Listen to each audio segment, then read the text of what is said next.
शुभं करोतु कल्याणम् आरोग्यं धनसम्पदः शत्रुविनाशाय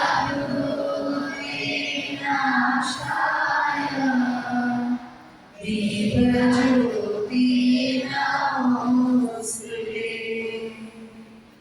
दीपज्योति नमोस्तुते। જય નારાયણ।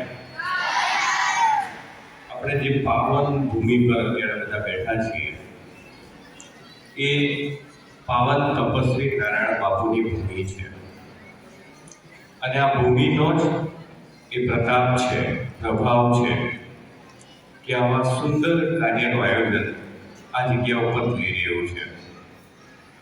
નારાયણ બાપુને નમસ્કાર સાથે મારી સાથે ડાયસ પર ઉપસ્થિત સૌ મહાનુભાવોને મારા નમસ્કાર, પ્રણામ, વંદન। આપ સૌ નિર્ણાયક મિત્રો, શાળા પરિવાર અને આપ સૌ પ્રોજેક્ટ તૈયાર કરનાર વિદ્યાર્થીઓ, આજનો આ દિવસ, આખો દિવસ જ્ઞાન સાથે ગમ્મત અને ગમ્મત સાથે જ્ઞાન, એ રીતનો દિવસ તમારા જીવનમાં યાદગાર દિવસ બનવાનો છે। અહીંયા બે વિદ્યાર્થીઓ તમારી સામે એવા છે કે જે ક્યારેક નીચે બેઠા હતા અને અત્યારે તમારી સામે છે। તમે પણ ક્યારેક આ જગ્યા પર આવવાના છો, પણ તે માટે તમારે આજથી જ, આ ક્ષણથી જ નક્કી કરવું પડશે કે મારે આવા 200-500 વિદ્યાર્થીઓ પૈકી 2 વિદ્યાર્થી બનવું છે કે બાકીના 498 બનવું છે, એ આજે જ નક્કી કરવું પડશે। પાકું? કારણ કે તમે જેમ બેઠા છો 500 વિદ્યાર્થી, એવા 500 વિદ્યાર્થી પહેલા પણ અહીંયા બેઠા હશે, એમાંથી 2 વિદ્યાર્થી અત્યારે તમારી સામે છે, તો તમારે 2 માં આવવું છે કે 498 માં આવવું છે, એ નક્કી કરવાનો પણ આ દિવસ છે। આજના દિવસની, આજના સુંદર આયોજનની હું સૌ આયોજકોને, શાળા પરિવારને શુભેચ્છા પાઠવું છું। હવે 2 મિનિટ મારી વાત ધ્યાનથી મારા બધા વિદ્યાર્થીઓ સાંભળે। તમે અહીંયા નીચે બેઠા છો, બરાબર છે? પાકો બેઠા છો ને? બધા બેઠા છો ને?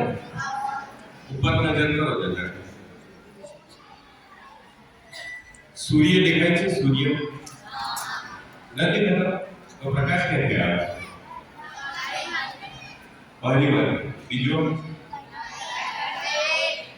ક્યાંથી? લાઈટ। ઓકે, હા, ટ્યુબલાઇટ છે, બરાબર। તો હવે એની સ્વિચ ક્યાં પાડવા માટે જવાનું? કોણ જશે?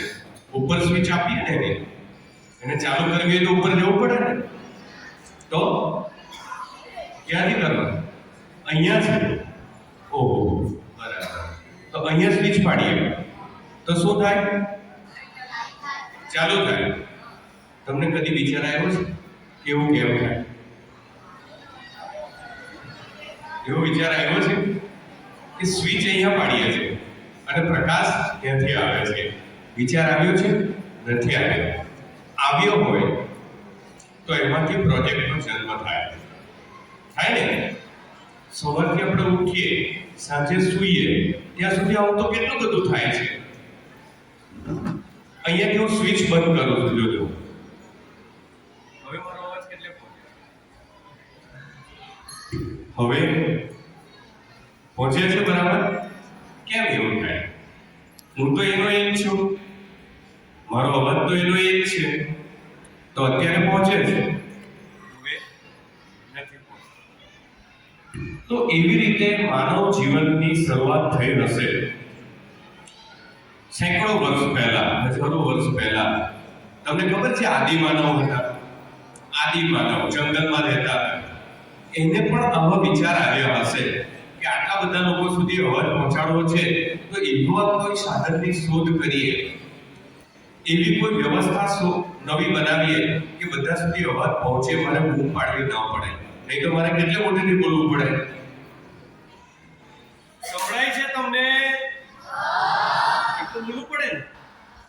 અત્યારે નથી બોલવું પડતું, જો ધીરેથી જ બોલું છું, છતાં સંભળાય છે. એટલે આપણા માનવ જીવનની શરૂઆતથી આજ દિન સુધી માણસને જે જિજ્ઞાસા થઈ, પૃથ્વી ઉપર સૃષ્ટિના જેટલા રહસ્યો વિશે એને જાણવાની જિજ્ઞાસા થઈ.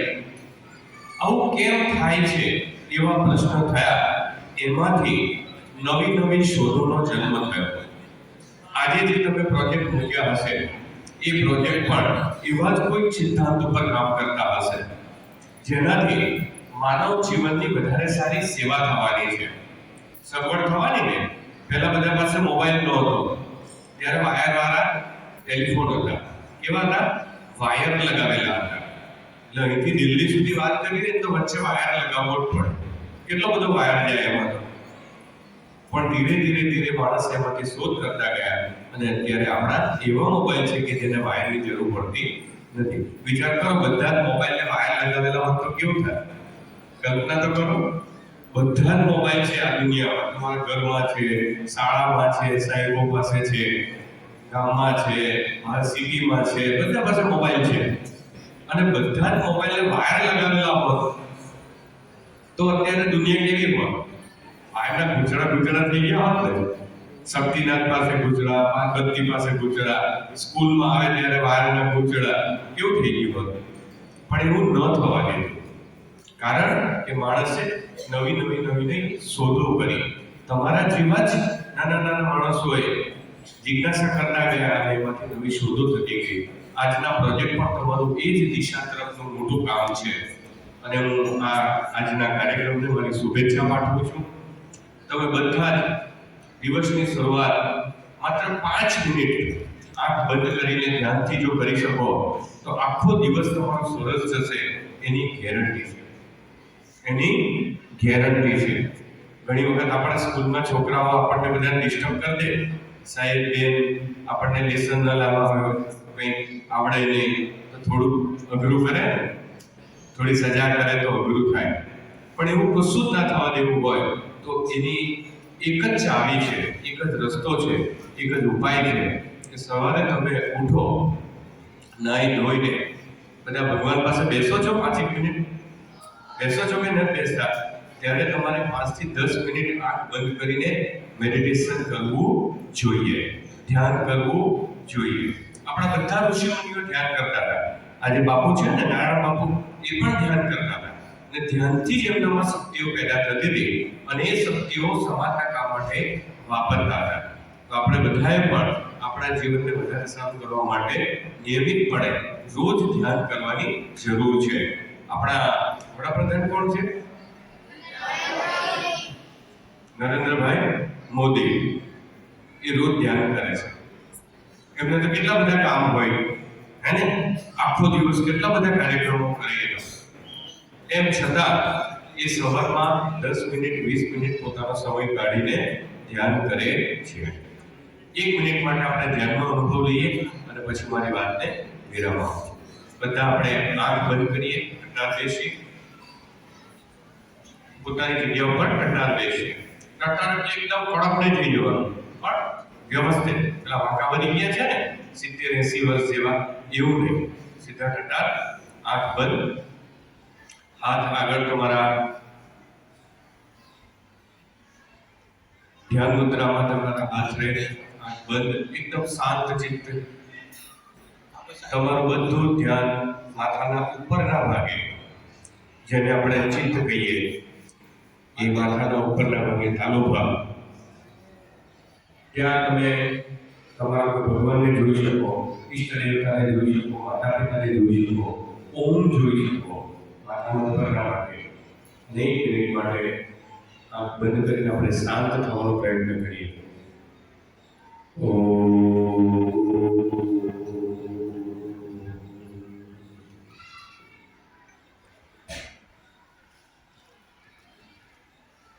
દુનિયાની ચારે તરફની ગીર્દી, ભીડ, કોલાહલ, એની વચ્ચે આપણે આપણા મનને, ચિત્તને આપણા નિયંત્રણમાં કરીએ. ધીરે ધીરે ધીરે તે શાંત થઈ રહ્યું છે, એ સંતુલિત થઈ રહ્યું છે. જીવનની ચિંતાઓ, અભ્યાસની ચિંતાઓ, દિવસભરના કામો, સુખ અને દુઃખની લાગણીઓ, એ બધાથી પર આપણે સંતુલિત થઈ રહ્યા છીએ. દુનિયામાં બનતી ઘટનાઓ એ નિશ્ચિત છે. એ ઘટનાઓની મારા જીવનમાં કોઈ અસર ન થાય. માનવ કલ્યાણ માટેના મારા જીવનને હું વધુ ને વધુ સંતુલિત રાખી શકું, મારા પોતાના નિયંત્રણમાં રાખી શકું. વિચારો ક્રમશઃ ઓછા થાય, એની તીવ્રતા ઓછી થાય, મન શાંત થાય, તો દિવસ દરમિયાન હું મારી શક્તિઓનો શ્રેષ્ઠ ઉપયોગ કરી મારું જીવન, મારી આસપાસના વ્યક્તિઓનું જીવન વધારે સારું કરી શકું.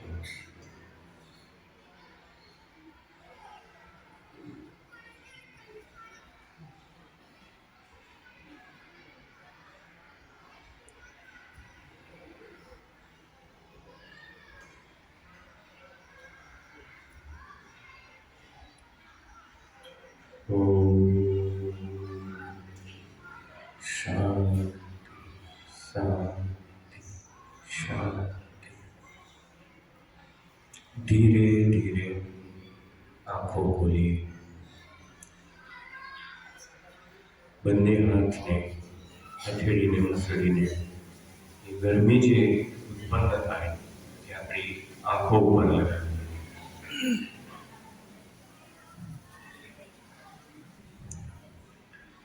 અને એક નવી જ દુનિયાની સફર કરીને ફરી પાછા આપણે આ દુનિયામાં જોડાઈ જઈએ. મજા આવી? ગમ્યું? રોજ આ તો આજે 1 જ મિનિટ કર્યું છે આપણે. રોજ આપણે 5 થી 10 મિનિટની પ્રેક્ટિસ કરીએ અને પછી થોડા મોટા થતા જાઓ 30 મિનિટ સુધી પ્રેક્ટિસ કરીએ તો આપણા જીવનમાં આખા દિવસની બનતી ઘટનાઓ પર આપણું પોતાનું નિયંત્રણ આવી જાય અને કોઈ આપણને દુઃખી કરી શકે નહીં અને આપણા સાથે શ્રેષ્ઠ કાર્ય થાય. તો પરમાત્મા સૌને એવી શક્તિ આપે. આજના કાર્યક્રમની આપ સૌને શુભેચ્છા પાઠવું. નિર્ણાયકશ્રીઓ પણ એમનો તટસ્થ અભિપ્રાય આજે લેશે જ અને તટસ્થ અભિપ્રાય પરિણામમાં તબદીલ થાય અને તમામ વિદ્યાર્થીઓને ન્યાય મળે એવી પણ આપને વિનંતી કરું છું. ફરી એકવાર આદરણીય ભગુભાઈ પ્રજાપતિ સાહેબ, આ સંસ્થાના ડાયરેક્ટર, મારા ગુરુ, મારા શિક્ષક અને મને જીવનના ઘણા બધા પાઠ ભણાવનાર પ્રજાપતિ સાહેબનો હું હૃદયપૂર્વક આભાર વ્યક્ત કરું છું. શાળાના બંને આચાર્ય વિદ્યાબેન અને વિનીતાબેન, આ બંનેનો પણ આભાર વ્યક્ત કરું છું.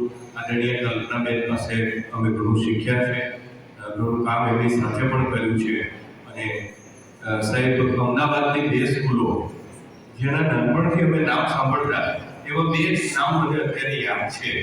એક CN વિદ્યાલય અને એક આપણી કલુભાઈ વિદ્યાલય. આ 2 જેના નામ છે અને આજે આપ એ સંસ્થાના આચાર્ય તરીકે અમારી સાથે જોડાયા છે તો આપનું પણ માર્ગદર્શન અમને ઉપયોગી થશે. ફરી એકવાર સૌ આયોજકોને શુભેચ્છા પાઠવી મારી વાતને વિરામ આપું. ધન્યવાદ. ખૂબ